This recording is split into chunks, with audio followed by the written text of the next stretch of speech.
Gone is the belligerent and imperious stance he would strike as he preached his vile beliefs outside his North London mosque. Gone, too, are the hooks, where once his hands had been, that he'd brandished to add weight to his threats and to enhance his general malevolence. And gone must be a good 5 stone from his once portly figure.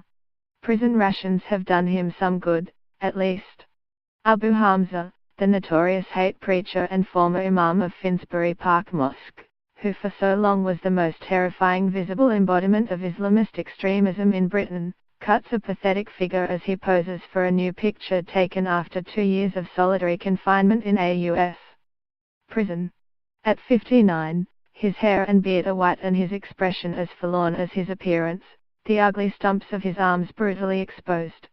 And that is precisely his cynical intention, to present himself to the world as a victim of savage American injustice. At 59, his hair and beard are white and his expression as forlorn as his appearance, the ugly stumps of his arms brutally exposed. And that is precisely his cynical intention, to present himself to the world as a victim of savage American injustice.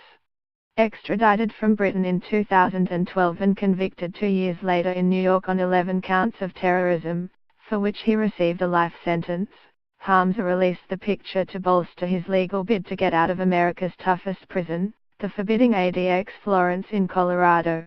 He and his lawyers claim the prison breaches his human rights under European law to be protected from inhuman and degrading treatment, and contravenes U.S.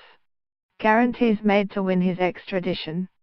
If he could, Hamza would return to complete his sentence at Belmarsh, Britain's most secure prison, where he previously served 7 years, in a second, say those lawyers.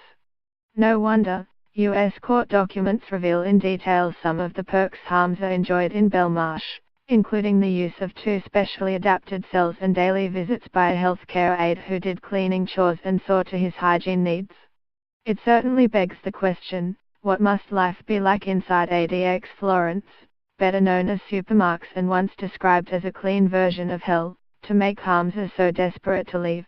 The answer will no doubt bring some satisfaction to those who watched Hamza make a mockery of British justice during his 8-year battle against extradition.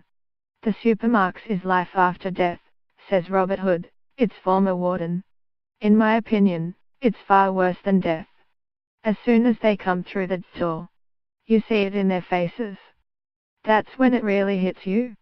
You're looking at the beauty of the Rocky Mountains in the backdrop. When you get inside, that is the last time you will ever see it. Hamza is being held in the ADX, which stands for Administrative Maximum Facility, at Florence, 100 miles south of Denver, which cost $60 million, £44.5 million, to build and opened in 1994. It is America's most secure prison, reserved for the worst of the worst. The ADX, which stands for Administrative Maximum Facility, at Florence, 100 miles south of Denver, cost $60 million, £44.5 million, to build and opened in 1994. It is America's most secure prison, reserved for the worst of the worst.